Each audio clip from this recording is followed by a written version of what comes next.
on the LOUDLABS show, episode 6. That's a camera guy. That's a camera guy. Boy. Coming right up to him, right up to the driver's door here. Turn the camera off. You assaulted one of my officers. I didn't assault anybody. That's not the way it works. Now Chad and I are just like, what? Scotty robbed the bank? Like, what are you kidding me?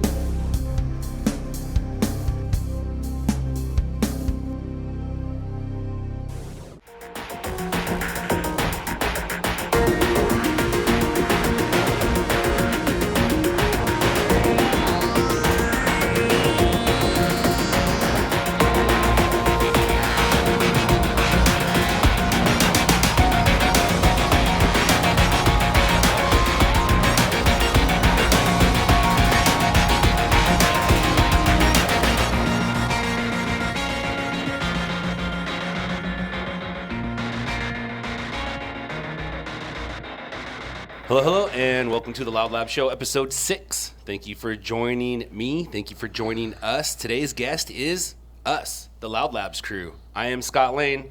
That's Todd Betts. That's Terry, the Great. And that's Dearborn the Machine. And this is the Scott Cam. So, yeah, we're going to talk about stringing today. We're going to talk about Victor for a second. And apparently an IKEA opened. Have you ever been to the Burbank IKEA? No. It sucked. I mean, it was a great store, but it sucked to park at. And they fixed that problem, and that is big, huge breaking news while you were gone in New Zealand. IKEA opened, so. IKEA are generally pretty hard to get in and out of, so. So this is the biggest one in the world now, or the United States. Which one? Do you know? No, I don't know. All right. I think, well, actually, we're about to find out. How's that? We'll just do it that way. So here's Victor's package.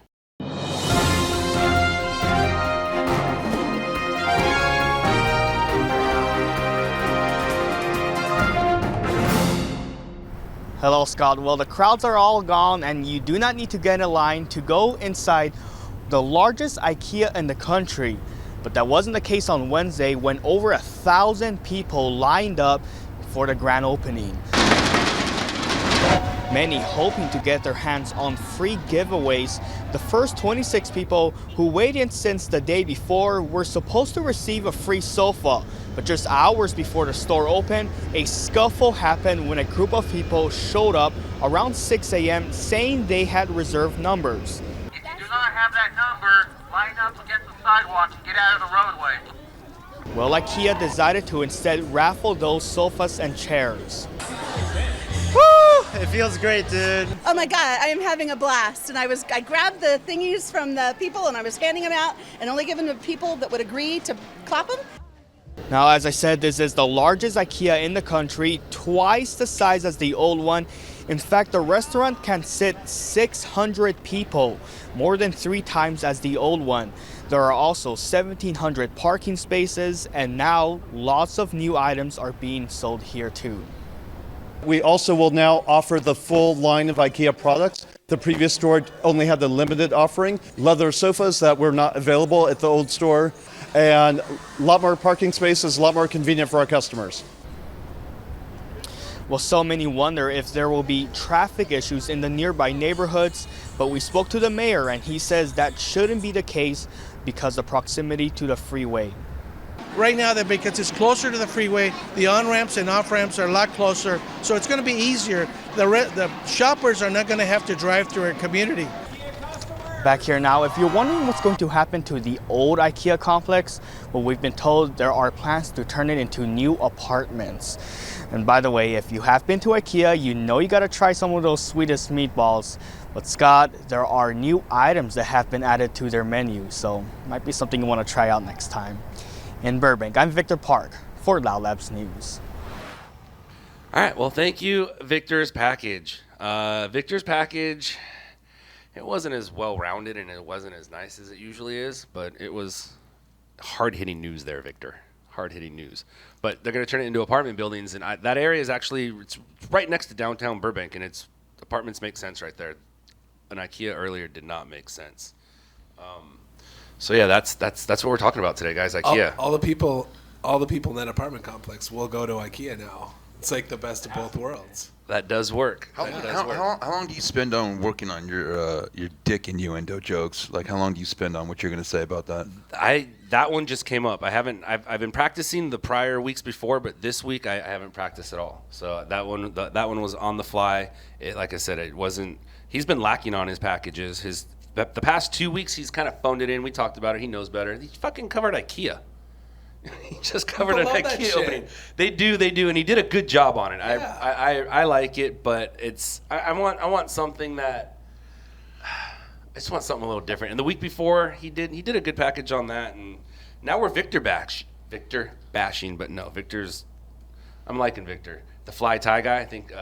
His tie looked good. LA Blue made that up. Yeah. The fly tie guy. No, but Victor's had an interesting week. Let me show you what Victor did yesterday or 2 days ago. So, one of the things we're supposed to do as a stringer is not become the news. Victor became the news, but it was all for a good reason, and I'll explain. Beckman doesn't want to play for us. Is that OJ?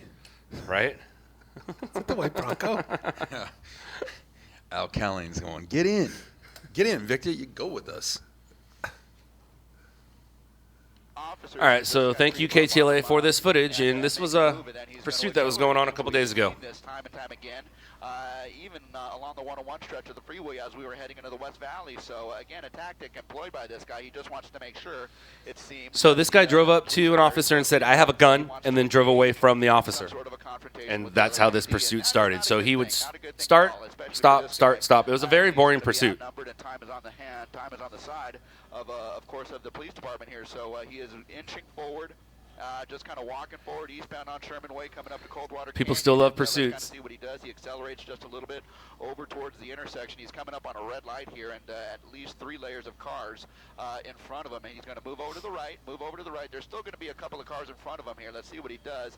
He's going to try and negotiate through them, but he's going to have to stop behind someone there and wait this light out. Again, so as soon as this guy zooms out, up to the rear, some of these guys in front of we're about to get Victor's package. This is what the Victor's package should have been. Dude, okay, you see that? Now you see an officer running. What are they going to do? There's somebody running. We got it. Maybe. Okay, that's a camera guy. That's a camera guy. Boy, coming right up to him, right up to the driver's door. I gotta say, why? Not just a camera guy. It's hard to understand. He's one of the really best. Hard to understand why somebody would do that. No, it's not. It's real easy. Crazy, really. Really? Come on down to IKEA. Yeah, Victor's telling the guy. So dangerous, given the fact that this guy is reported to have a gun, and he's, Here's Victor's angle. This is right before you guys saw Victor jump into the screen. There it is. That's the intersection. So as soon as the camera turns off, Victor's running. Then as soon as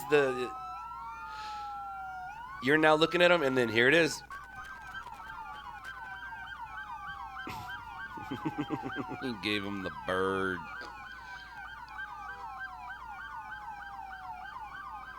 Yeah. Victor wasn't so excited about what he did. He got caught up in the moment, but after speaking to some people, Victor's not so upset about what he did. What do you guys think? Whatever. He didn't break any fucking laws. He didn't do anything wrong. No, he didn't. And LAPD, LAPD. They said the LAPD wanted to talk to him, and they did. And they asked him, did he have a gun? That's all they asked him. Yeah. And then, as a matter of fact, I have they're just gathering. They need help with fucking evidence and their story. So I have an article right here that the LA Times wrote about the situation. Terry, you want to read it since you're a better reader than I am? Or do you want to just read the good part? Hold on, let me get to the good part here. Where's that good part at? The good part was above there. Where it said What's the above? guy's got guts. Is that where it's at? Yeah. There it is. All right, so. This was in the LA Times. Yeah, so go ahead and read that. The cameraman approached the driver's side window, but the motorist did not roll down his window and continued driving instead. The cameraman did not appear to be hurt. That guy's got guts, said Officer Mike Lopez, a spokesman for the Los Angeles Police Department. Yeah, so LAPD, all they did was say he has guts. They didn't say he's in trouble. They didn't say what he did was wrong. The stations, he felt what he did was wrong. He kind of said that's what stringers are trained to do, and he's trying to be a little more than a stringer, as you can tell. And the news channels are going to comment on it, and they're going to make any kind of controversy they can. They had on the spot, that pursuit was really slow. That calling pursuit out on was it. going stop, go, and until Victor jumped in, they didn't really have anything to talk about. Then they had something to talk about, and the first thing they had to talk about was, well, we don't advise doing that, but if that was our cameraman, I guarantee you they would have showed that footage. And as a matter of fact, Fox aired the story. So Fox showed his footage, and well, of course it was Fox, but he felt bad about what he did. He actually sent an email to the stations apologizing, and then he spoke to a reporter. He spoke to an assignment editor. He spoke to a cameraman, and they all said, you didn't do anything wrong. One of the people said, as a matter of fact, I would hire you. And 24 hours later, he felt completely different than how he did in the beginning. And yes, I've been making fun of him about the IKEA thing, and yes, I was giving him a hard time about this, but Victor's doing something that no stringer's ever done. He's the first stringer to actually start to become a on-air personality. I mean, Todd and I are internet personality for our hundreds of viewers. I mean, that's not what Victor's doing. Victor's trying. He actually already got offered a job in Washington and turned it down because he wanted to stay here in LA and continue to string. Now, he would like to get a job in Palm Springs, Barstow, somewhere where he can stay in LA and continue to string, but at the same time go there and be an on-air reporter. You just don't start here in LA. But at some point, he will get attached to a story here in LA that will make him go boom. Do you guys know who Carter Evans is? Do you know Carter Evans? Remember Carter Evans? I know you remember Donner, Christopher Donner. Donner? Is that what it is, Todd? Yeah. Donner. So it just so happens Carter Evans was going up the hill as Donner was coming down. And that's when the firefight happened, and Carter Evans happened to be there with the cameraman. We don't see Carter Evans anymore because Carter Evans took some chances, and now he's national news. He's network news. He's not here in LA anymore. He moved on. But so this week's episode is talking about stringing. That is just the start of what we're going to get into. We're going to get into my very first story, my very first night story, my first arrest, my second arrest, my third arrest, and my fourth arrest. And we're also going to talk about Roy right after this. Obey Imaging Supplies, Inc., family owned and operated, located in the beautiful city of Huntington Beach, California. They offer original equipment, manufactured toner, and new compatible laser inkjet toner for all makes and models. They also carry all Fuser maintenance kits, drums, micro toner, and any accessories pertaining to your printing supplies. When it comes to your toner needs, call Obey Imaging Supplies, Inc. Call Obey Imaging Supplies, Inc. today at 877-535-6239. Or check them out online, obeyimaging.com. Market Fixtures Unlimited, the premier choice for all your supermarket and restaurant equipment needs. For over 50 years, Market Fixtures Unlimited has been serving the wonderful state of California, Nevada, Arizona, and New Mexico. Whether you're looking for a brand new range to spruce up your restaurant's kitchen or a refurbished refrigerator unit for your supermarket, we can get all those products that you need. Let Market Fixtures Unlimited help you take your business from what it is now to what you know it's capable of being. Give Brian a call, 562-803-5553, or go to their website and check them out at marketfixturesunlimited.net. Next up, we have Pedal Perfect. For all your flower needs and wants, call Pedal Perfect. Guys and gals, Valentine's Day is approaching. Hit up Pedal Perfect. They do it all. Weddings, parties, corporate events, you name it, call Pedal Perfect. Pedal Perfect offers local delivery in the Los Angeles and Orange County areas. Call Pedal Perfect at 562-631-6478 or connect with them on Facebook, or you can check them out on Instagram, pedal_perfect. Thanks, people. Now let's get to this conversation. So thank you to our sponsors. Much appreciated. Can't do it without you. Word is, we're getting some more. So we're going to be talking about stringing right now. The first thing I want to talk about is my very first story and what Todd and I were doing before my very first story. So this is in the year 2000, and here it is, very first story. That is me doing selfies before selfies were selfies. You like those glasses? Lush? You like that flavor saver? But yeah, I was doing selfies before they were selfies. Days audition? What's that? Is that your Strange Days audition? Oh, look at this. Look at that. Where is that shirt, man? That was a good shirt. It's good slow-mo. Right? Little What Tom were you Brady. going to do right there? Why were you leaving the room so quickly? I gotta go do something. So I gotta this go is make a call. This is my first story, and the reason we just saw Todd and I in our younger years was in the year 2000, I became a stringer, and I was shooting on tapes. And when you shoot on tapes, you kind of shoot in chronological order. So I went back when I was looking for my first story, and I was like, what was I doing the few nights before that or the night before that? Who knows? And that's what I saw. I saw Todd and I at a party. And I went through some party footage. I'm not going to show it, but there was one thing that stood out in my mind. There was a bunch of people not holding phones. That was crazy. But anyways, I went to this is my first story. I was working for on-scene video, and I got a call. I got dispatched at the time. Dispatched to Long Beach Boulevard, the 105 freeway, for a shooting. I didn't make that call because I saw this. I was on my way, and I saw this guy laying on the ground. I said, wow, that's a police officer on the ground. I told my dispatcher that there's a police officer laying on the ground. He just crashed. He said, all right, that just came out. Film that. So I did. And here it is. So did that have anything to do with what he was he going to the shooting, or is it just a whole totally separate? Two separate cities. He was not code 3, no lights, no sirens. He was just rolling. Apparently he wanted to go around a vehicle, and it didn't work out. So yeah, I started shooting. This is my very first news-oriented story, very first type of story where I shot police. And that particular shot right there, because it was my first story, the owner at the time, Rob, had to come down and check out my footage, make sure it was broadcast quality. So I had to rewind my tape. I pressed play, and it just so happened to open up on that shot. He looked down at my camera. He said, yep, that'll work. And off I went to a feed point, the feed point, in Culver City. At that time, we were not feeding from our cars. I had to drive. This happened to be in Southgate, so I drove from Southgate to Culver City. During the day, that drive is no fun, and you only can work certain hours because of it. And it's pretty much between 10 and 2, which worked out perfect for my lifestyle at the time. Because, I mean, you just hang out all night, go to bed, get up around 10, go to work, done around 2 or 3, then start hanging out again.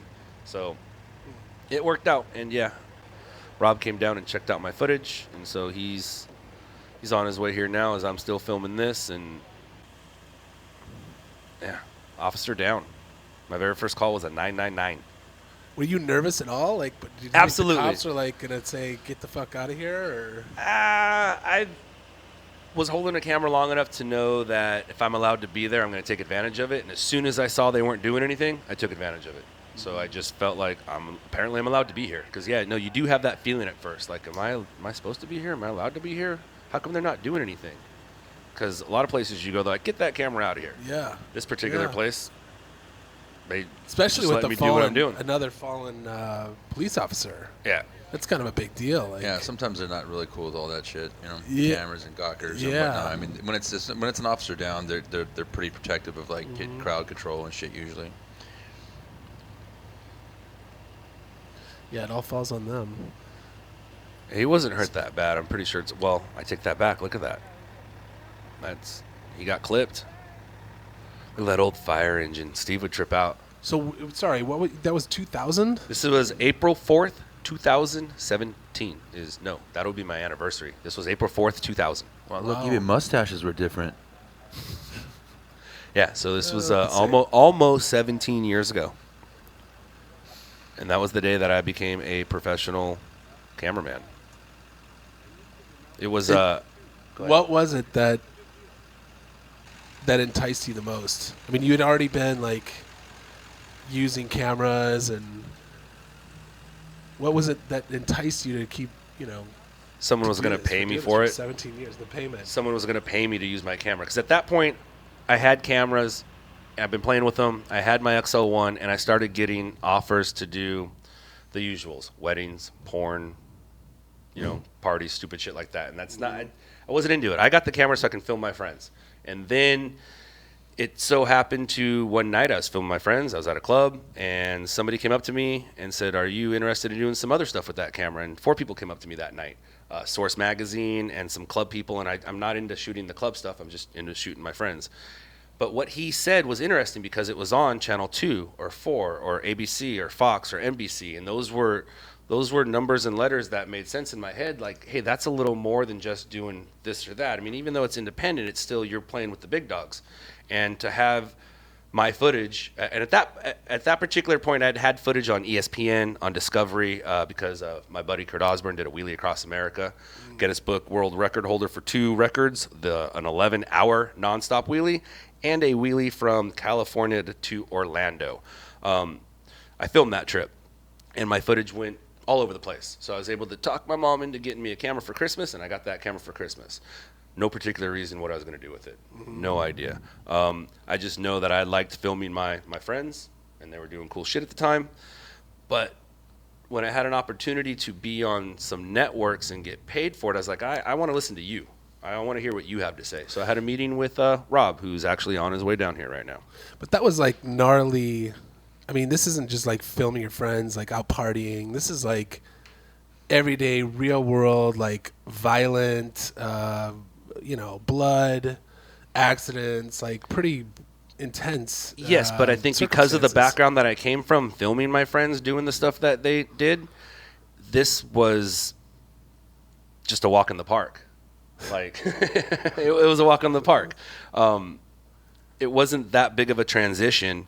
And a lot of this job had to do with knowing where you're going, knowing how to read a map. This didn't exist. We did not have GPS. Well, you grew up here too and had a little. Yeah, but I also played with the Thomas Guide. That Thomas Guide. The one that's over there. So, page 734. No one's heard of those. Those aren't like. Page 734 and page 735 in the Los Angeles County Thomas Guide. That Thomas Guide I worked that thing out. It was the first thing I got. I grabbed it right now. I got in LA when I moved here. Those things, remember how ratty they used to get because they'd be in your car, until the fucking the pages be all dog-eared and fucking ripped out and. Oh yeah, Thomas Guide. Who was Thomas? What's the history on him? Started my career on page 734, 735. So, wow. There you go. go. Fucking Thomas Guide. Crazy. That thing is, I mean, they're handy. I mean, yeah. I mean, a lot of the dudes that I ran with Scott and the rest of our friends. I didn't really need one of these. I didn't. I really didn't. I mean, I did when I started this job. Computers. You do? Laptops. Yeah. Right? Yeah. I don't use GPS. A lot of the other guys use GPS. I'll use GPS if I'm in the hills, like Hollywood Hills or Mount Olympus or something like that, where I'm always turning. But I'd rather see where I am and know where I'm going as opposed to somebody telling me where I'm going. Right. You know what I mean? Yeah. So it's. What about you? What are you using? A fucking map. Right? You're not using GPS, right? No. All right. See? What? You're using a Thomas Guide? No, a mapping map. system on your tablet or your iPad or your GPS, computer. Isn't it? No. There's a difference. No, well, there's not. There's not. There's a difference pulling up a map and pressing get directions. I'm saying I just pull up. I put the address and I see where it is, and I know how to get there. I don't need somebody to tell me where to go. So it's easier for me. But GPS, I do use it, like I said, up in the hills when you're going do. So back to the story. Sorry to keep going. No worries. So that was my first story. Did you have an interview with that too? Did you get an interview? Yeah. I didn't do the interview. Rob came down and he spoke to her about it, and she basically said that the officer tried to maneuver and it didn't work. Oh yeah, let's have a look. Just cut to it. So I got a question though. You're gonna have to edit right there a little bit. That's fine. I got a question. What's your question, bud? I rarely see a bad public interview with the news. And it's not editing, it's just the people are really good on camera. What I've noticed, they don't stutter, they for the most part, people are really good on camera. You can always tell when something's about to go bad when somebody's giving an interview while they're smiling. So that was my question. So you can always kind of tell. What was as an interview goes? What do you have any memories of what that what happened? Was it an officer? That particular interview, I did not remember until I saw it right now. It went well. Or until I saw it a few days ago. I didn't give it. I just hit record on that one. So I didn't give that interview. He gave it. But it's all a learning experience. You got to learn where to hold it, where what But to do. percentage-wise, you guys get what? 30% of your guys, you get an interview on the. Depends. Victor tries to interview everybody and anybody, which is the right thing to do. I just want to Sure get in and out. does. I don't want to interview somebody. I just want to get in and out. If it's something big, I'll try to get an official soundbite. If it's something gnarly, I'll try to get a witness soundbite. But I'd rather not mess with people. I'm already messing with them enough by exploiting them. So I just want to get in, get out. Plus, I'm not here to make friends. And you sit there and you talk to people and you let them. They start asking questions. And everybody, have you noticed? See, this is a good question for him now.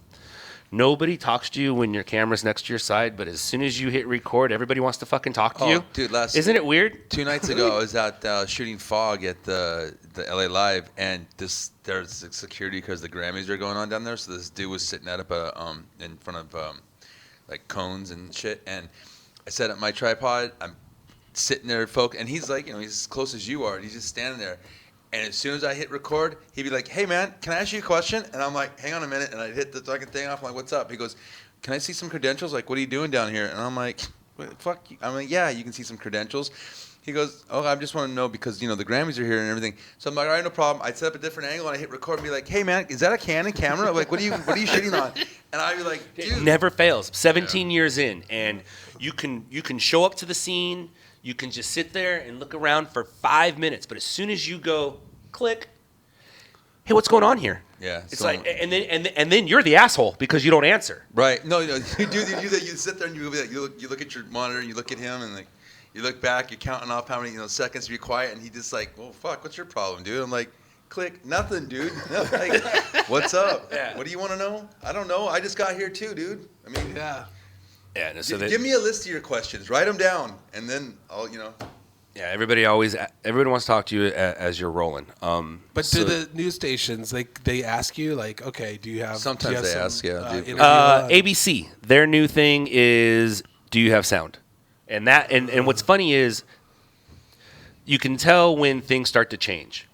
When things change from 4x3 to 16x9, they would ask, is it in 16x9? Is it in 16x9? And it kind of started making you shoot in 16x9. And then you did. So ABC's trying to make it where and it's what we're supposed to do. We should talk to anybody. That's what, it's about getting the shot, but it's also about covering the story. And sometimes you need to get the story covered. What are you giggling at? Why are you guys giggling at me? No, it's Todd's hair. He's got a little stringy. You poor thing. All right, so that was my first daytime story. That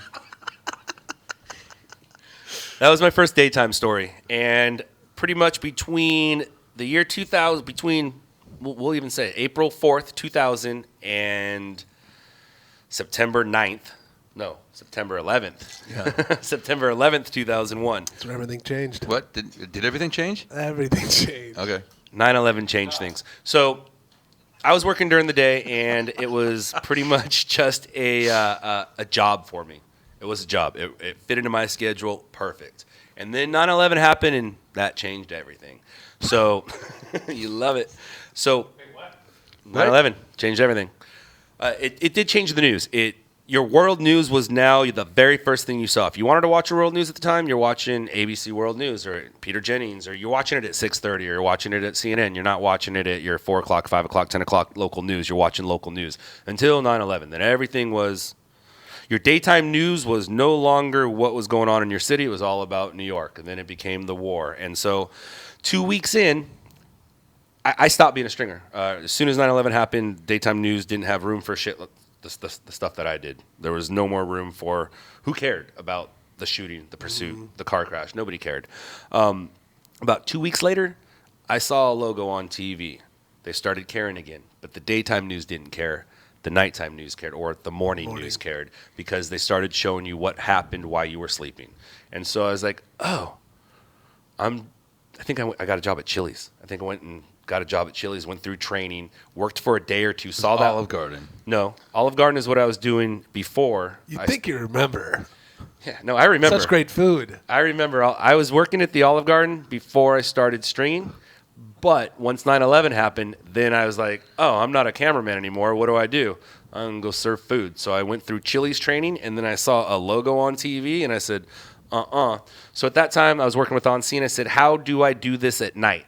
And he told me, and I didn't like what he told me, and we switched that after this story right here. This is my very first night story.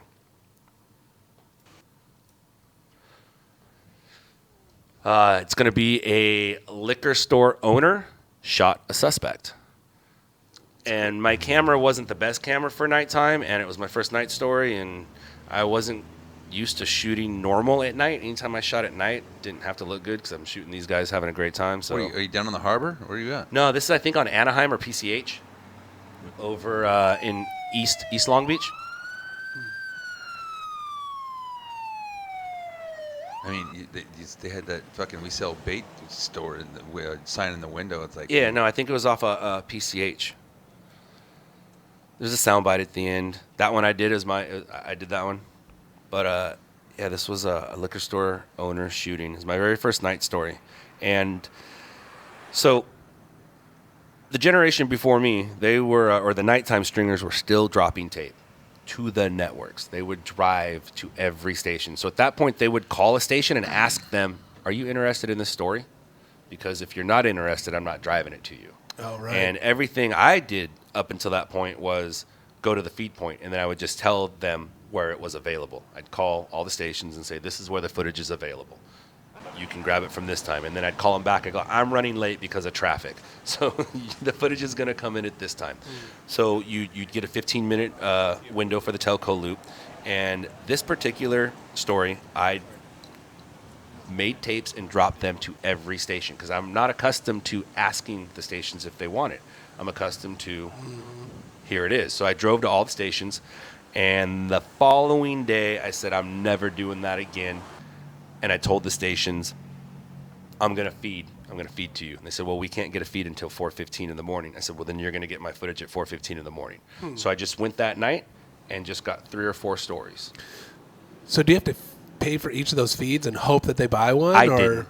I Okay. did because I worked for a company. The company right, paid okay. for it. why? So why did you drive? Then why did you drive to the stations? Why would you pull that jackass move? Because I didn't want to ask if they wanted it. I just wanted to give it to them. But you'd have to go to all the different stations too. And it I seems did. like one drop point would make more sense. No, it did. But at that time, that's how they got their nightly news. That's how the news stations got their morning news or the overnight news. So I ended up dropping, and I didn't like how that did. So I'm like, I'm going to feed. And they said, well, we can't feed until 4:15. And at that time, everybody started news at 5:30 in the morning. So I'm like, cool. You have plenty of time, and everybody gets it fair, and everybody gets it evenly. And that is... that's how they were getting their news, and I said, I'm not going to do that. I am going to feed you at 4:15, and they said, well, we can't wait that long. I said, well, you're going to have to.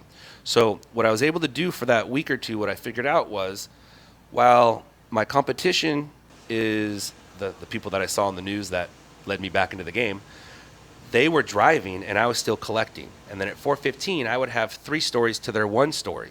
So I was like, well, here's all 3 stories. And then I was like, well, you can have it all for the price of 1. So now I started fucking over the competition, and that's kind of where packaging started. And we still do that to this day. And I'm hated for it. But yet, here we are. But they do it too. Absolutely, they have to. Fucking A, they do. And it's because of how it works. There's so many cameramen in the city now, and you kind of have to. And this particular story, I worked it. I went to the scene. I went to the hospital where the suspect died. I went back. I got an interview. I was doing everything you're supposed to do, except I'm not driving everywhere. No way. And at that time, like I said, everybody started news at 4:30 in the morning, and then slowly they started news at 5 in the morning, and they could take a feed at 3:30. They started news at 4:30 in the morning, and they could take a feed at 2, and then at some point they were taking in 24-hour feeds. And that's a story for later, but me, Josh, and Brent, 3 guys from On Scene, kind of changed the industry at that point. It went from no more driving in, and everybody who drove tape in left. They're gone.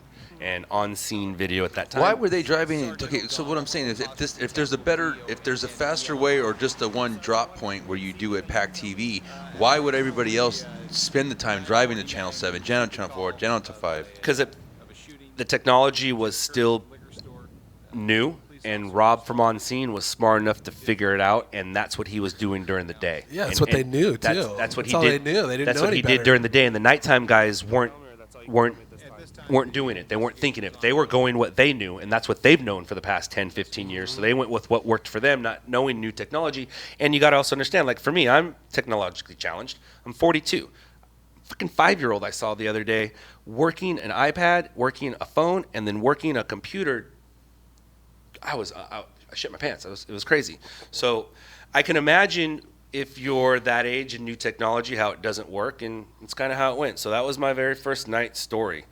I was wondering what you guys are giggling about. I'm laughing about you fucking looking at a 5-year-old, dude. Dude, it was amazing to watch him. I watched him video game play the other day. I was like, hey, where's your music? How come you're not listening to music? And he's like, hold on. That's in another app. He closes it. He hits Google. He goes to YouTube. He puts on the song he wants. He goes back to his game while he's listening to YouTube in the background. And I was like, you just opened the world, and then just you don't care about it. You care about your little video games. So it was just amazing that. So I can understand how those guys didn't want to change, and because they didn't want to change, that's kind of how they got pushed out.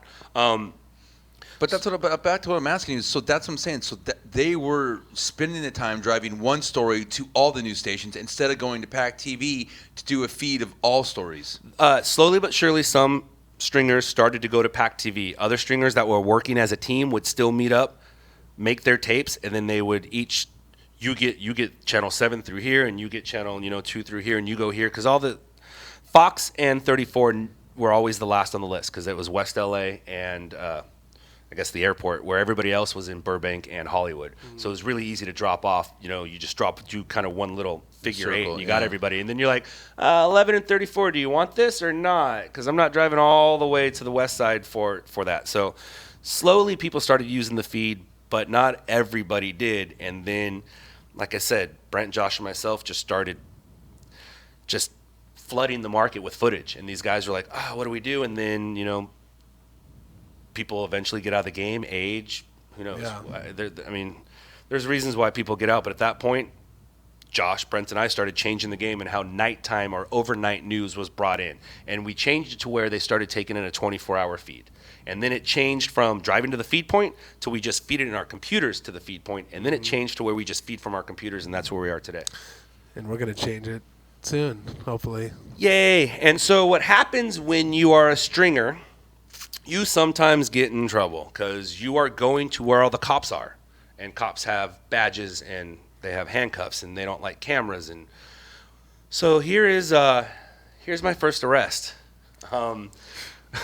It was excuse me. Ouch. It was during the day. It's a great story. I was arrested for bank robbery. So if I robbed a bank, you think I'd be here right now? What year was this? Yeah, you'd be out by now. I guess it depends on how good of a robbery it was. It was the year 2000. How good of a prisoner you are too. It was the year 2000. Yeah, that's when this happened. A little backstory to this. Todd and I were roommates at the time, and we were having lofts built in our home. But he built the ladders, right? Yeah. Just show the story first. I remember that place. Get I remember into those. Yeah, my lofts. He had one and I had one, both of our rooms. But so I was at home doing what we do, doing what we do, and I was actually doing something for the loft we were building, and I got dispatched to an overturned big rig on the 710 freeway. I went to it. It was non-injury. It wasn't a big deal. Helicopters were overhead. At that point, our job is to get what the stations can. And that's why we work at night now, because the stations don't have crews at night. But stations have crews during the day. They all started showing up. This wasn't a story. So I was like, I'm done with this. As soon as I got back into my truck at the time, I wasn't even in a stringer mobile. I was in my truck. My truck had a scanner in it. My truck had a bunch of radio frequencies written down. And a side note, I just happened to go to Goodwill that day, and they didn't want all my hats. I had a bunch of hats in my car. That's part of the story. What? What kind of hats? We'll get to that. Well, actually, I think it was my hat. It was one of my old. Wasn't it my LA hat? My red Dodger hat. Yeah. I didn't have a red hat at the time. It was my so hat. I got in my car and I heard that there was a bank robbery in the city of La Mirada, La Habra, and it gave me the address of Imperial and Telegraph. And I go, I know where that is without even looking at a map. So I just started driving there fast. I drove there fast. I got there fast. That's you? No. That's me filming.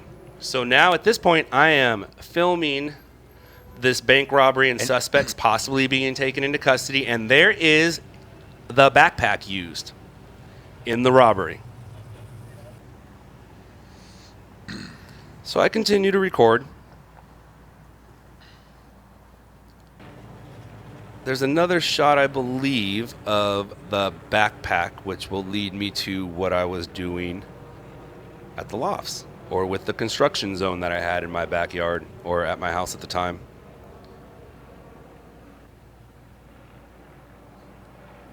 So, the suspect put the money in the backpack.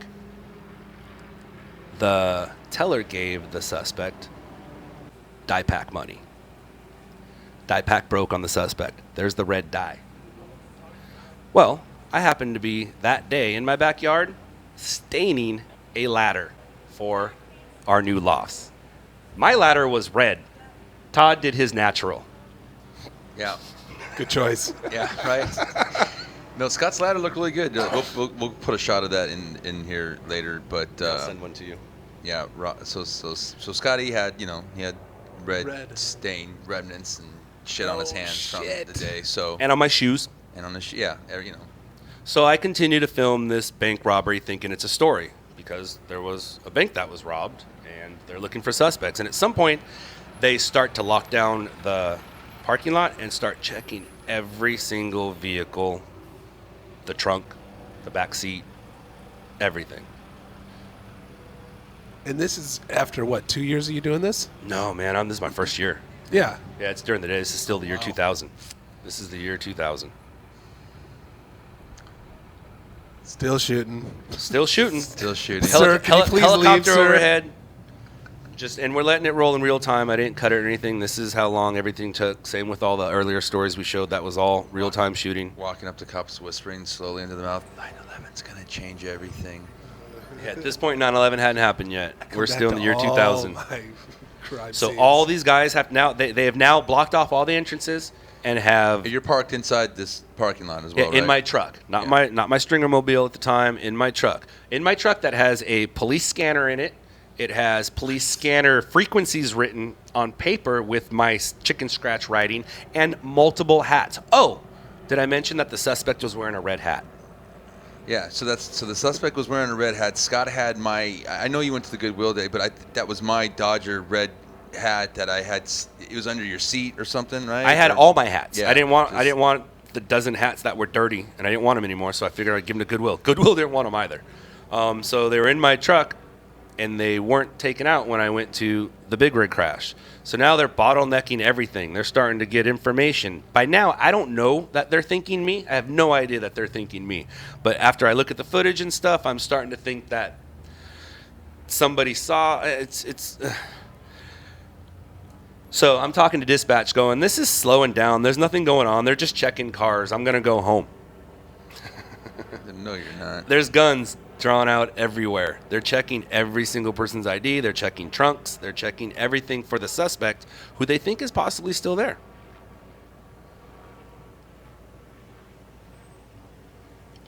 Where's this at again? La Habra? It might be La Mirada. La Mirada? It's Imperial and Telegraph. Right. Just checking everything. So you think... I don't think anything of me right now. I'm not the guy. But I will tell you, when I was recording the die pack, I looked down at my hand and I giggled for a second. I did. I saw my hand. I was like, I looked at my shoes and I'm like, that's funny. Did that laugh continue into the Absolutely. jailhouse? Absolutely. Because, I mean, when... Coincidence. I knew I was innocent. Like, what am but I doing? At some point, I'm like, Why did I do this? They're making me sound like it was. You know, at no point did you ever think, "Fuck." No, I just giggled. I but laughed. No, once you laughed. were arrested, did you ever think, "This is what I do for a living. This is what I have to look forward to"? Like, it was an eye opener, but it was also I knew that it would be a story that would never go away because I was officially arrested for bank robbery. That's great. That's awesome. No, that's insane. And they didn't rob a bank. Did they ever find the guy? Nope. I don't know. I don't He's sitting know. right there.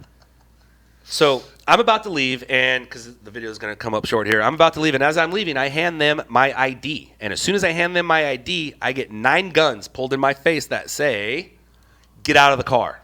Holy I got out of the car. So now, this is me after coming out of jail, again with the selfie. Bullshit. And now look at that. FBI held for evidence. Oh, wow. Yeah, so FBI? the FBI came and spoke to me. Wait, because it was a what? was a bank federal, robbery. No, but Bank. Yeah. not a local bank. Because isn't it like certain levels the FBI will So get? they took me to the Norwalk Sheriff's substation, or was it the Norwalk Sheriff's station? It might have been their station. I think it was the Norwalk station. They took me to the station, and at this point, I was able to make a phone call. I called my boss. I'm like, bail me out, and he was kind of like, well, let's just see what happens. And then he called, he called my family, and then they. This is like once you got to jail that day. So I ended up being there for a total of 24 hours. So that particular day, I didn't talk to the FBI until nighttime. But that day, I was like, I didn't do it. I was at home. I was staying in a ladder. Where do you live? So I give them my address. Right. And they go to where? Yeah. So what? They go to our backyard. So and all I know is they're going to my house, and I was like, I wonder how. I think it has something to do with right here too. Hold on one second. Don't answer, Todd. They, don't answer, Todd. Don't so answer, Todd. They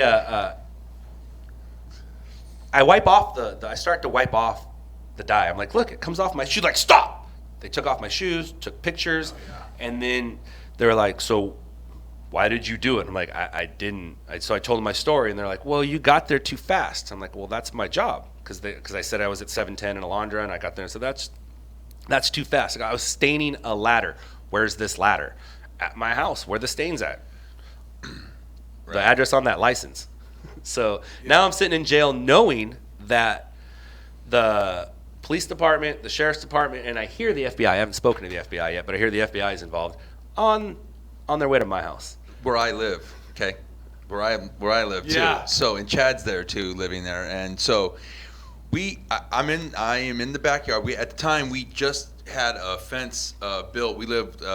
Our backyard, it was got common areas, so like in townhomes, so it was kind of all open. You could just walk right up to the sidewalk and into our backyard, but we had a fence put up. So, and Scott's ladder is sure as shit. The one that he's staining red is out in the backyard with the red bucket and the dye and everything. And so that's what I was doing. So That's good, no? So I'm sitting there, and Chad and I are in the house, and I have my back turned to I'm sitting at the dinner table or the table, and I'm sitting looking at Chad in the kitchen, and Chad's looking out past my shoulder out into the backyard, and I just see Chad's face like drop, like he's just like, he's not saying anything, and we're talking, and I'm like, what the fuck, what's up, Chad? And he's still like, oh no, like I could just see he's worried. So I turn around, and sure as shit, there is a police officer in our backyard poking around and looking over the fence and everything. And so I stand up, and Chad and I are now both like, well, fuck, what is this about? And they're like, hey, can you come outside? And we had the window closed, and he's like, can you come outside and talk to us? And we just sat there and like stared at him. We didn't answer. And we're like, what are we gonna do? So finally, he's like, what did he do? What did he do? So because we had a lock on. Not even that. They don't know that they're there for me yet. Yeah, they just know that there's cops in the We backyard. have no idea what's going on yet. That's they what didn't I'm have a search warrant, or no. They're just poking around, and we have no idea that he's been arrested for this yet. What I'm saying is that we don't know why there's a cop looking over our backyard and wanting to talk to us. So Chad, we're doing in the house, and we're got our what we're doing. So it was just like fuck, like they just came out of nowhere, and we're like, fuck, what are they there for us? So he says again, he goes, hey, I need one of you to come outside and talk to me. So Chad's like, well, you go, Todd. I don't want to talk to him. Yeah, like, go for it. You're the talker. Right, I'm the talker. So I open up the cider, and he goes, hey, does Scott live here with you? And I'm like, yeah. And I go, he's not here. And they're like, yeah, we know he's not here. And they're like, he has been arrested. And I'm like, what? For what? Like, what do you mean? They're like, well, he is a possible suspect in a bank robbery. And now Chad and I are just like, fuck, Scotty robbed the bank? Like, Are you kidding me? So, because I mean, we knew what he was doing. I knew he had the scanners. I knew he was out shooting stories and that kind of thing. But when the cop goes, he's been a possible suspect in a bank robbery. We're like, well, he just changed careers. All right, okay. So the cop then goes. The cop goes, hey man. He goes, I need to know what's in that bucket right there. He goes, is there a stain in that bucket? And now I'm like, yeah. And he goes, I need you to bring it over the fence line and show it to me.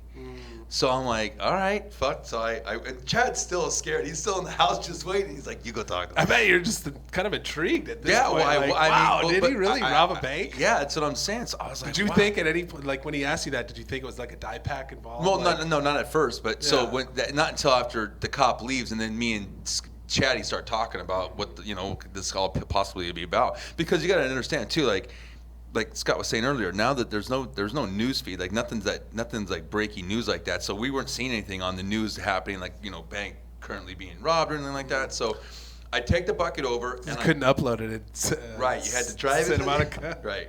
So I walked over. I take the sloshy bucket. It was like a 5-gallon bucket, and it was full of red stains. Sure enough, and so I took it over to the fence line, and I show it to the cop, and the cop has the strangest look on his face, like, huh. He was like, he didn't say it, but I can see in his face, he's like, oh, no shit, there's red dye in there, So he goes, all right. He goes, well, you'll be hearing from him possibly. And we're in the middle of our investigation, and when you hear from him, I guess you hear from him. So the cop leaves, and I go back in the house, and now Chad and I are our heads are spinning. We're like going, fuck, what the fuck's going on? And so we kind of started putting 2 and 2 together and all that, and then Scotty gets home later that night, and I had a great story to tell him. And then it was great too when I got home. You're like, you're not gonna fucking believe this. They came to our house to look for the red dye. Yeah. It was crazy. And so the FBI came, and that was actually the second set of FBI agents that I had seen in that past month. I think it was. Todd and I had a little encounter with an FBI agent one night. Which I still think is fake. Possibly, and that has to be fake now because the FBI agent I spoke to, he was black. And when I told him that I just spoke to an FBI agent who was black a few days ago, he goes, I'm the only black FBI agent in this area. Right. So that's a whole other story. But that was. And then so it was possibly the second FBI agent, but this one was a real FBI agent. And at that time, I was dating somebody who went to USC. So he's like, so that's why you robbed the bank for tuition money? And Whoa. And that's when I was like, wow, are you guys serious? And they're like, well, you need this.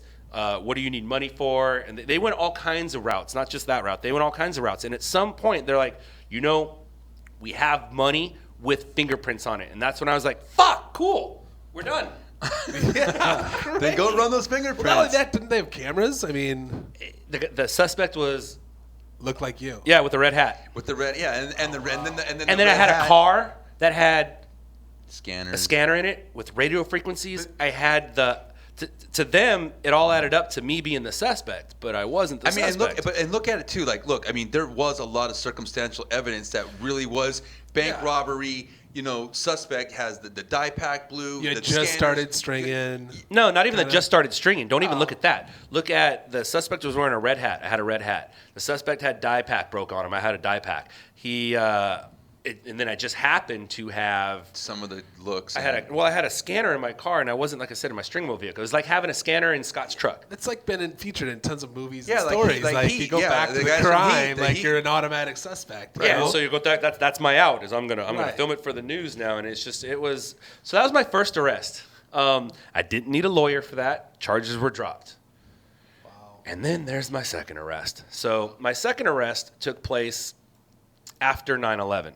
So 9/11 changed everything. So after 9/11, I'm now working at night, and I'm starting to make a name for myself. People are starting to know who I am. I'm starting to do good at this job. So because I'm starting to do good at this job, little cocky, my mouth got me into some trouble. Here it is. We don't need it. I know when we need it. I'll show you. Yeah, this is the fire. So it was a Monterey Park fire. I was dispatched to the fire by, oddly enough, LOUDLABS news dispatcher now. Yeah, we don't actually have a dispatcher right now, so that's funny. Yeah, I guess he's kind of right. But at that point, Loud Labs News ex-dispatcher was my dispatcher for on scene, and he dispatched me to this fire. And remember Nextels? Remember Nextel phones? Beep, beep. Yeah. Doop, doop. I had a Nextel phone that takes place, that comes into this story. So I'm going to turn it up a little bit here, Scott. All right. So it's a good fire. Actually, I'm going to Duplex turn it or down just house? so it doesn't mess with us. I'll turn it up when we need it. So no, it's a carport fire. We have a carport fire, multiple cars on fire, fully engulfed. And you can't see it right now because I'm in the back. And then they have down wires. They had some live wires going. We get a really cool light show. And I'm super stoked right now. I'm getting, as a cameraman, as a stringer, as a photojournalist, you want flames. And I'm getting flames. So I'm stoked. And like I said, at this point in my career, I'm starting to make a name for myself. I think I can do things that you can't do. And whenever all new stringers go through this, he hasn't quite gone through it because he's not young, as some people are in the industry.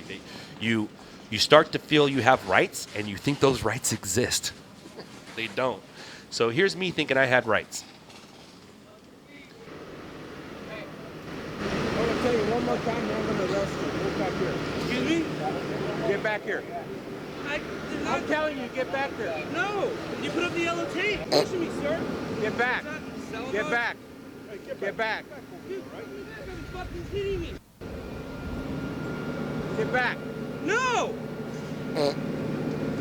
Fuck, dude, I got credentials. Put up the yellow tape. I'm telling you to leave. You have no right to tell me to leave. I'm with the media, sir. I'm telling you to leave. Because you have a hair up your ass? No, sir. I'm working just like you.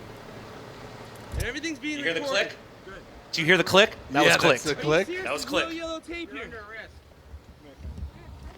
But he is out of line. That's that. What you were saying earlier, like you think you have rights. You did have the rights. I do, but at that, do you know where my rights count? At court. They didn't count right there. Right. They counted at court, and I'll get into that court story in a second. So he arrested me. He did not frisk me, and I went to jail with my phone in my pocket. So I went beep beep, and I clicked Brent, like I knew where Brent was on my phone, and I said, "Hey, I'm going to Monterey Park Jail. Come get me." So he came and got me, and they let me out on my own recognizance. Damn. Brent drove me back to the scene, and I got the aftermath. Oh my God.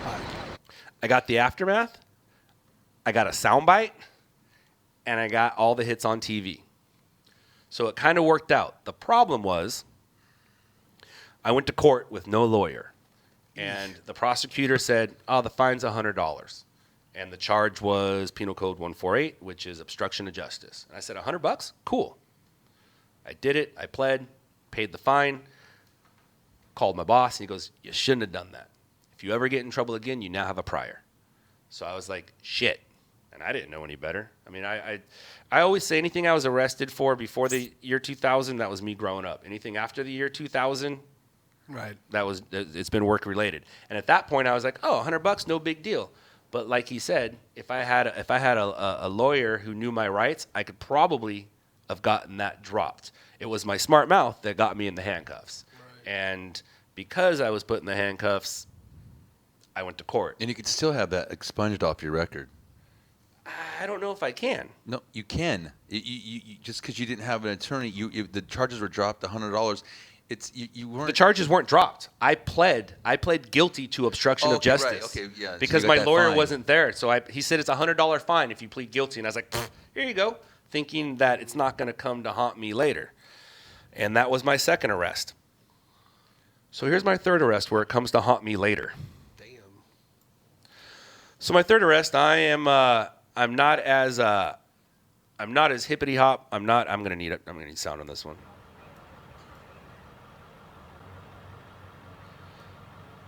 So I'm not as here, he's up too, so that'll help. I've learned my lesson by now, but I also learned where I can go and where I can't go. I can't go past the yellow tape. So this is a shooting. This place is now a 7-Eleven, but at the time it was a liquor store. It's at Martin Luther King and Coliseum in the Southwest LAPD division. And they had a shooting. I went to the shooting, and there was yellow tape across the there's a westbound lanes, an island, and eastbound lanes. See right there? Don't touch me. You can't be in my crime You scene. can't touch me. Can you get out of my crime scene? Show me the crime scene. You see this right here, those flares? No. Okay, so that was the incident that put me in jail. She says that I assaulted her. If I assaulted her, would I still be filming this right now? You don't assault an officer. When did you get arrested? Though? You don't assault an officer and then they go talk about it and then arrest you. As soon as you lay hands on an officer, they arrest you. Right. So, but in the court of law, so what happened was. No.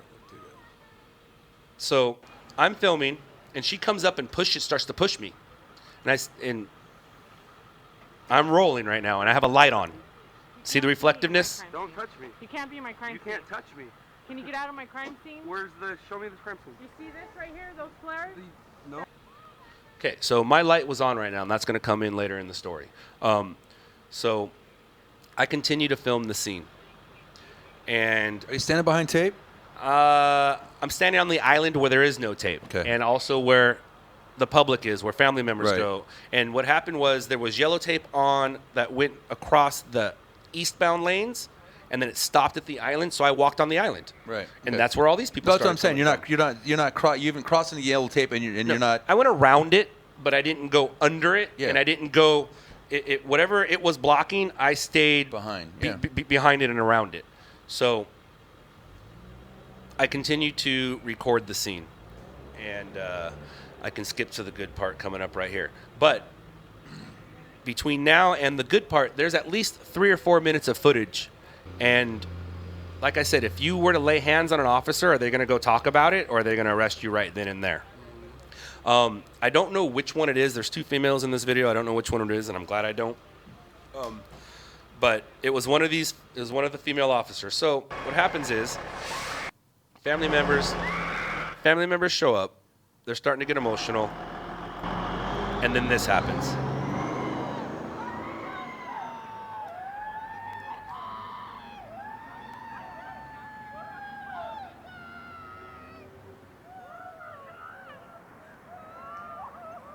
And you can tell my demeanor between this arrest and the last one.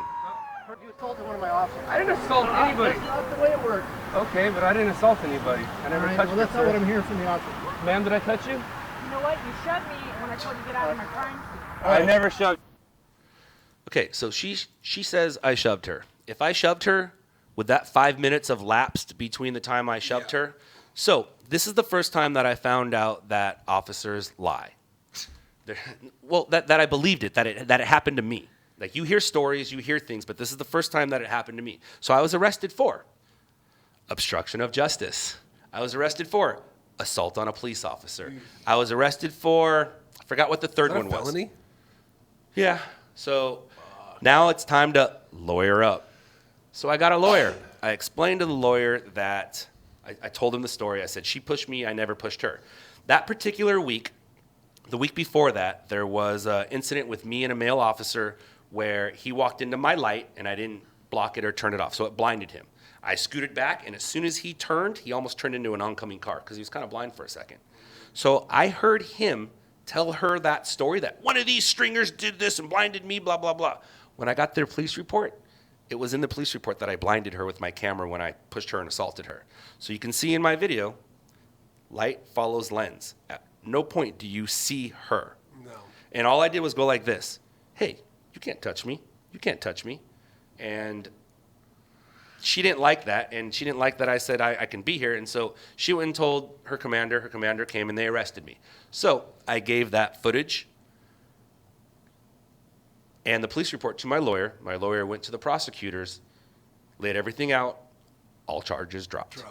All charges dropped. But I actually saw in the police report, I'm like, that's a lie. That's a lie. I was like, oh my God, there's lie. They actually lied that I assaulted her just so they could win the battle. So like I said, we have rights, but they don't count until you're in the courtroom. And that time, it counted in the courtroom. Otherwise, I would have been in trouble for a prior assault on a police officer. So at this point in time, I have now been arrested for bank robbery, obstruction of justice, and assault on a police officer. My career is starting off great.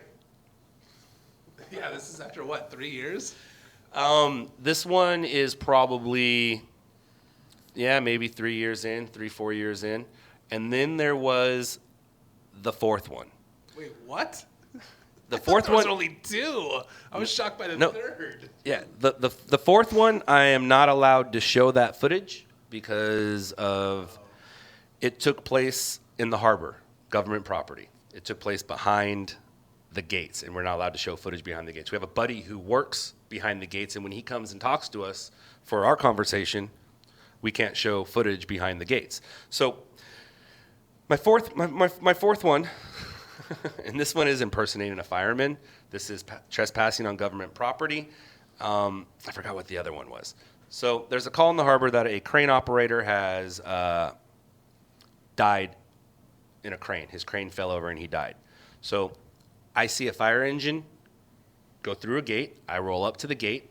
The gate's closed. I look at the security guard and I say, where did the fireman go? Or which way did the fire truck go? He opened the gate and said, that way.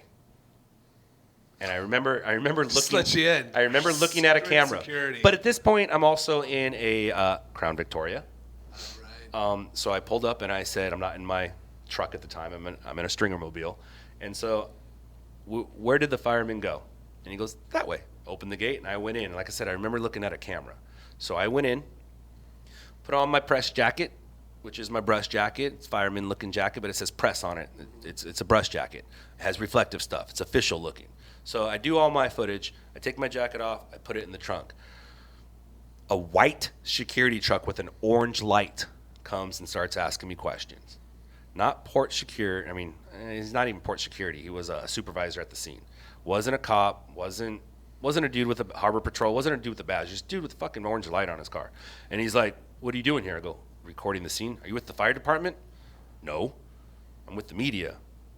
And then I showed him my jacket, and he's like, well, it looks like you're with the fire department. I go, I'm with media. He goes back to the security guard and goes, why did you let that black Crown Victoria in? Well, he said he was with the fire department. And I was like, fuck. I heard him say it on the thing, and I was like, I'm whatever. Okay, cool. I'm not, though. So it just so happened to be that was the day that we killed Zakari, the second on the list above or under Obama. deck of cards. The deck of cards. He was second on the list. So the port was on high alert. They were on high alert that day. Actually, they weren't, right? You got in. Right? So, Coast Guard, Harbor Patrol, Homeland Security, everybody comes down, and finally, Long Beach PD take me into custody. They're like, hey, we got that bank robber kid down here. Everybody, come on down. Come on down. So, they take me, and now I'm arrested for trespassing on government property, impersonating a firefighter, and there was a third one popped in. So I grabbed my lawyer again. So, but hold on. So when you're being detained or whatever else, can they pop up your info and say, oh yeah, this guy's been arrested 4 times? He's got a record, yeah. Yeah. Anytime anybody ever asks me if I've been arrested, I look at them and I laugh and go, oh yeah. And they're like, what for? And I'm like, we don't have time. Yeah. Because it just doesn't sound good. It sounds great amongst us, but it doesn't sound good when you're looking up to the dude going like this. Right. So I get a lawyer. I tell my lawyer the story. Charges dropped. I just don't get my jacket back. That's it. What? So, yeah. It's such a bunch of fucking. Because I told him, I go to the video camera, and you'll see clearly that I asked where the fire department went. The security guard was covering his ass. Oh yeah. The security guard was covering his ass. Or the security guard might have really thought it. He's still fucked up though. Well, yeah, I mean, either way, it was a loose. I mean, you basically just were loosely like, "Hey, where the fire truck goes?" But when he gets asked from his supervisor, like you said, he's kind of like, "Well, I just thought the guy was with the fire department." I mean, you know? Yeah, they're protecting. So their ass, I can understand why, but at this point, I'm getting tired of it now. I'm over it. So I mean, it's not. I've been arrested 4 times for the job. I've been in handcuffs a lot more. It's not cheap for those lawyers either. It's not free. No. Do you use Hodges on those? Absolutely. Yeah. Absolutely. Hodges. Who in this room hasn't Sucks, used Hodges? No, seriously. Raise your hand if you haven't used Hodges. Probably in one way or the other. That's what I thought. But Just Terry. So yeah, I had to get a lawyer for that one. So yeah, I've been arrested 4 times. I've been in handcuffs more, but only arrested 4 times and guilty once. You know, it's such a, especially now too, like with everybody's heightened level of, high alert security and whatnot. It just seems like you know, we know what we're doing on the job. You know, you don't cross And what we're not supposed to and do. what we're not supposed to do. And, you know, and that's the thing is we do know our rights. And yeah, Scott might have got a little flippant in his early days and talking shit and all, being sarcastic and but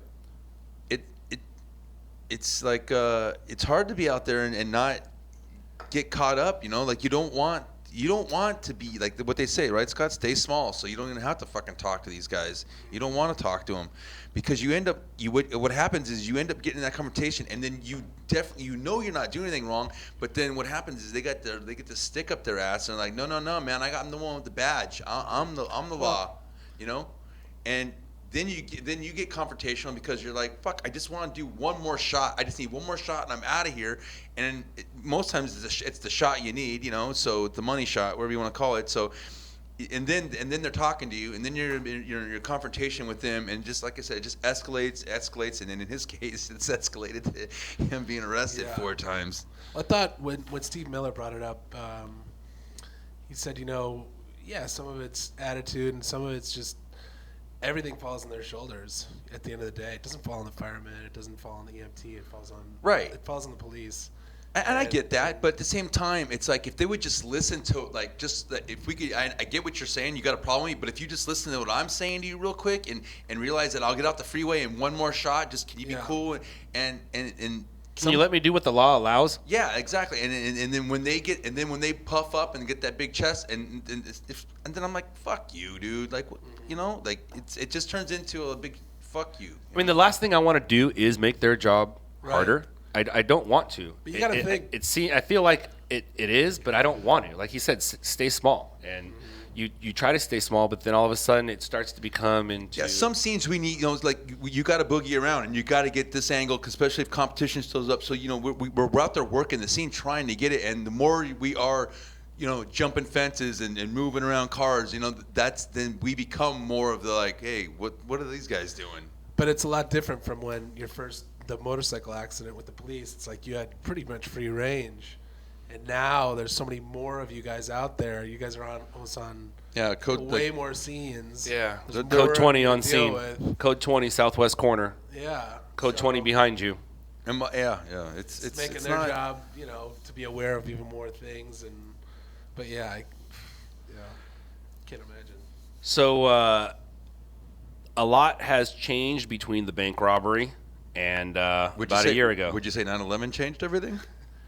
With you, a lot has changed between that bank robbery story and now. Yeah. When the bank robbery story happened, you didn't give a shit about what I did. I was building lofts.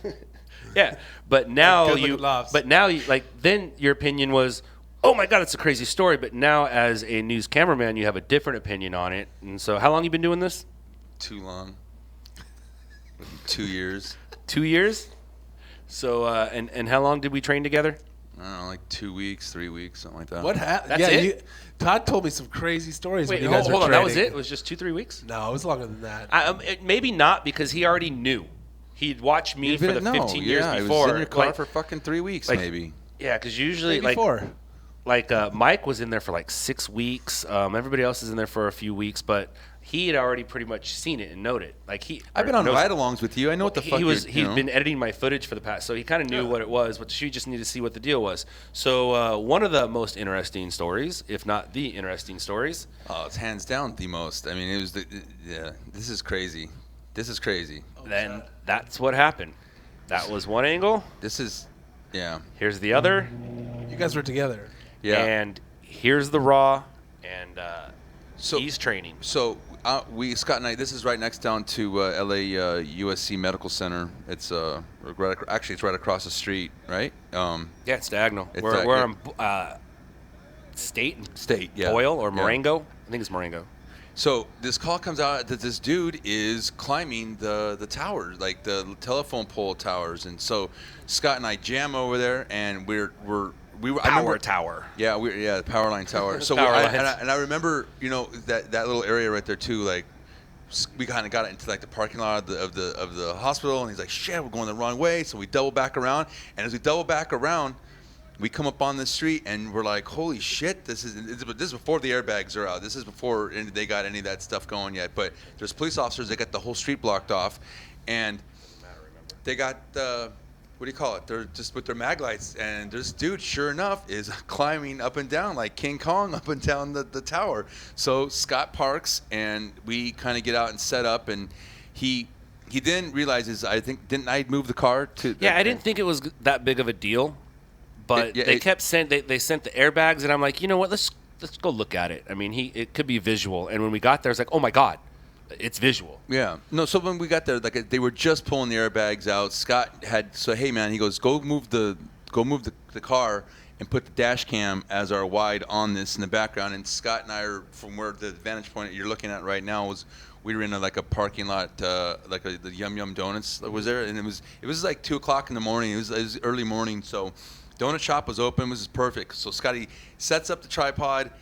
The cops are talking up to this guy back and forth, and they're talking loud enough because they got to yell, so we know his name. His name is Roy. His name is Roy. Oh, he's a Thunder fan, right? Yeah, no. Bummed out tonight, he was the Dallas Mavericks. The Dallas Mavericks. Oh, the right? Mavs. So were they in the finals, or were they? Yeah. Yeah. Right. So that year they're in the finals, and so the cops are talking to this guy, and they're like, "What do you want, Roy? What do you want to come down?" And he goes, I want tickets to the Thunder Mavericks game.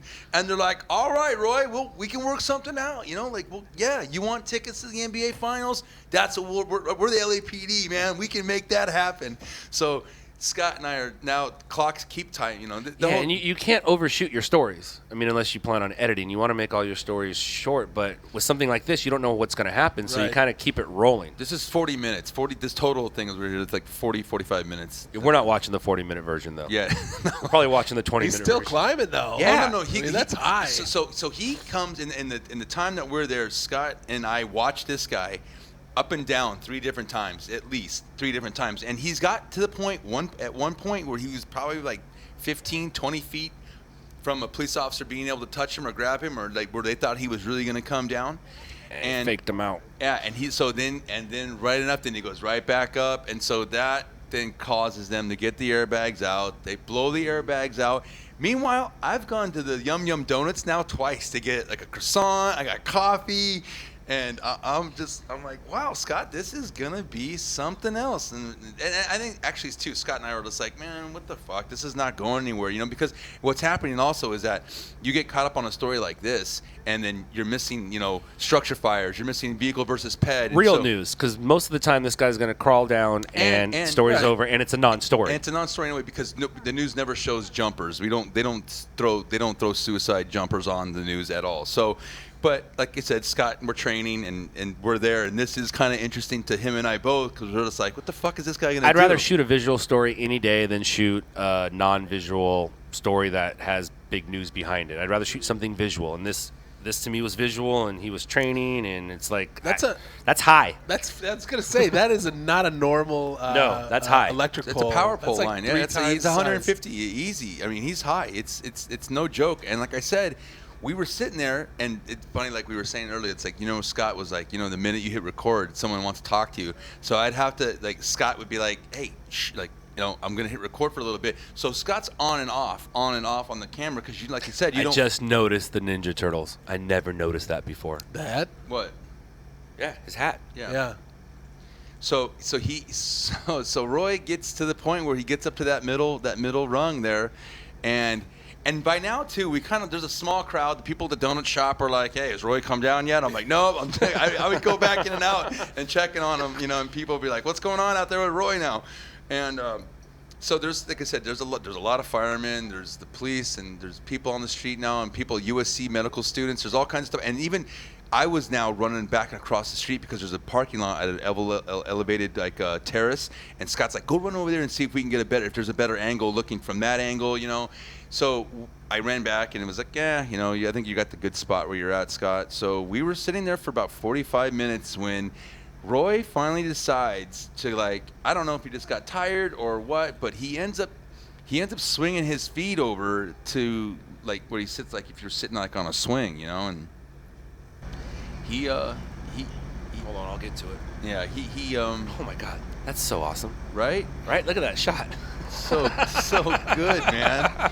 It was hard not to And right now too. I mean, I'm working on my new camera.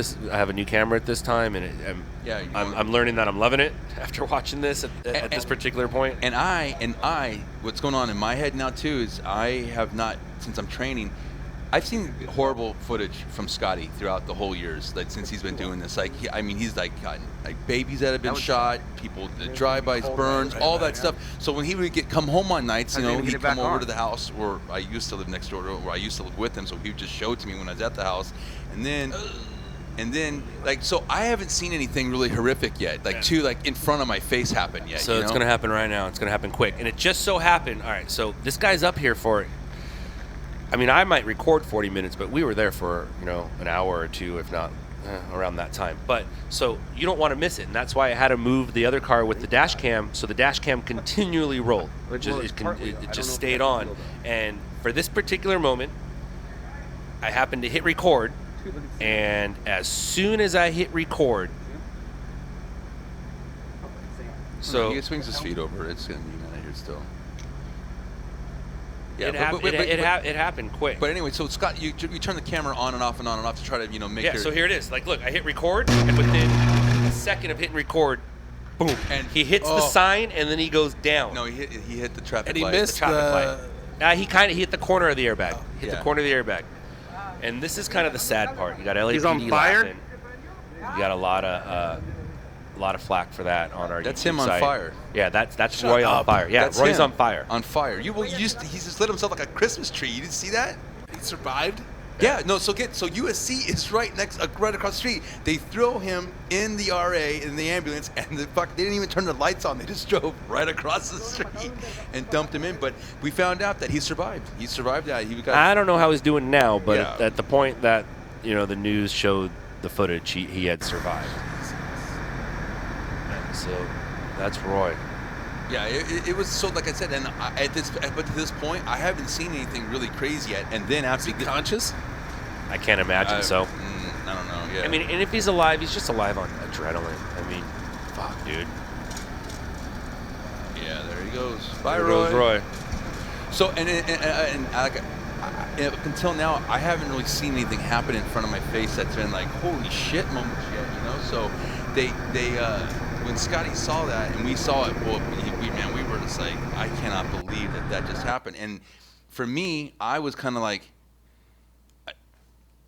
I was like, wow, I'm like, this is what this is going to entail. He hit the street sign, and then he hit the corner of the street light, hit the corner, and then came down. He hit that thing loud. I mean, you hear it in the video. It was just like bang, and then oh wow, yeah, look at it. I mean, and then he hit right there on the corner.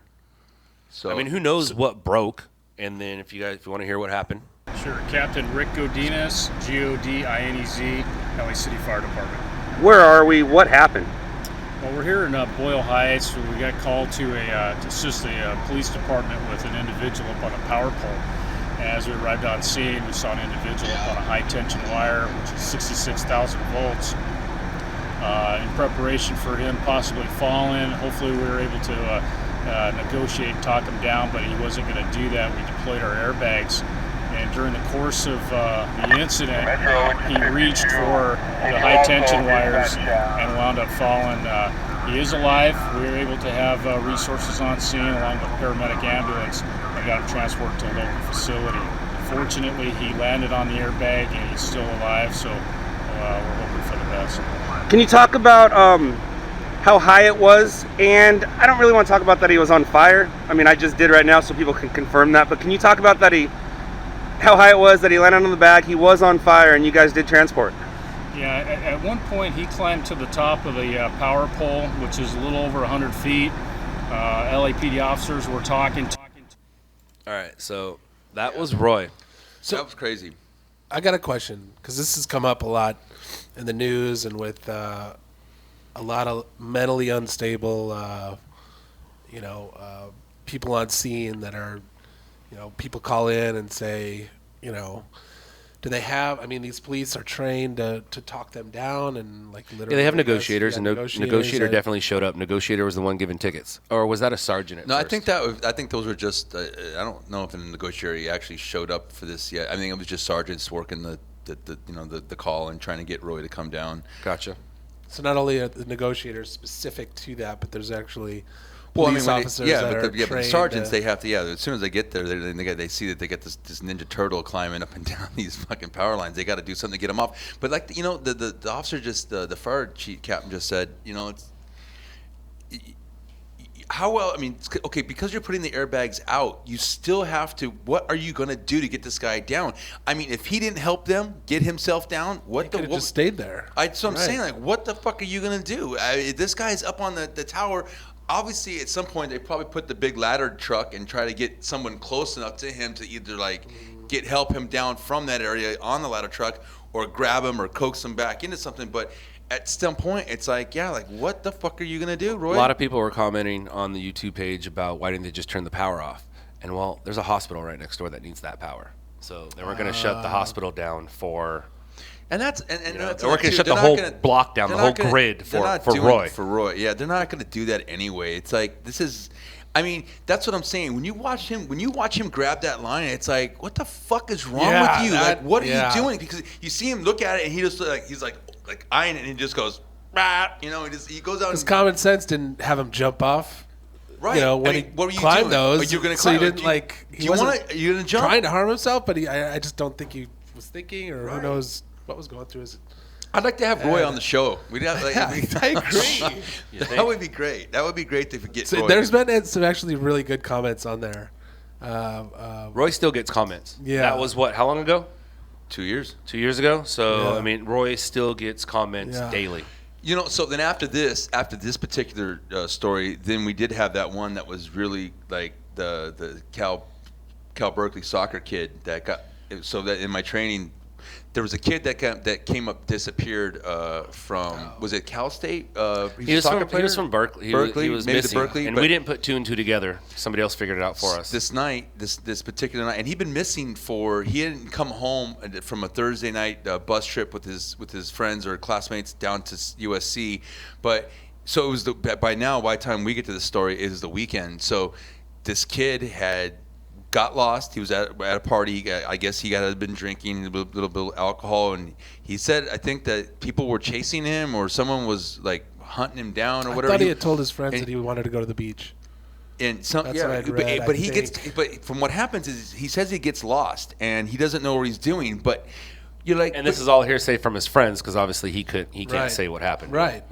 But he told his friend, whether he told his friends he was going for a walk or he's being chased, that might have been a different story. But either way, he ended up on the 10 freeway right near downtown off of Hoover Street. So the word was he was on Fraternity Row, which is 28th Street. Yeah. And he made his way up Hoover and then got himself onto the 10 freeway right there and got hit. And Scotty, when I pull up and Scott is, I know like when Scott looks at something that's like gonna be crazy. Cause I wasn't like at that time yet. I wasn't still like I wasn't thinking like a stringer. Like, cause when you get there, you start to scan the scene and figure out where people are, what's going on, where's your dads. And I remember Scotty when we pull up to the shoulder, and Scott just looking out there, and just like his eyes are just wide, going wow. And so when I finally, Scott's like, stay in the car, and I got out. He got out, and he starts to make his approach up there, and he gets about 20 feet, and I'm still just, I don't know really what's going on. There's a couple of cars that are in an accident, and CHP are talking. They have this freeway shut down, and just as Scott gets to where he sets his camera down at, and I look past Scott. And this kid's all over the place on the freeway. There's like parts everywhere. So that's the kind of thing like where now I'm like, fuck, this is what I'm getting myself into, man. You know, that this some nights this job's not cool. Most nights this job's not fucking cool. What are you talking about? You get to make your own schedule, come in and out whenever you want, make money, Not putting get your shit on paid. TV. Yeah. Work harder. Yeah, great. So yeah, that was that's Stringer Talk for Loud Labs Show episode 6. I guess that's it, and we can call it a good show, call it done, call it different, call it what it is. I'm going to call it over. Later, guys. Yeah. Thanks. Like.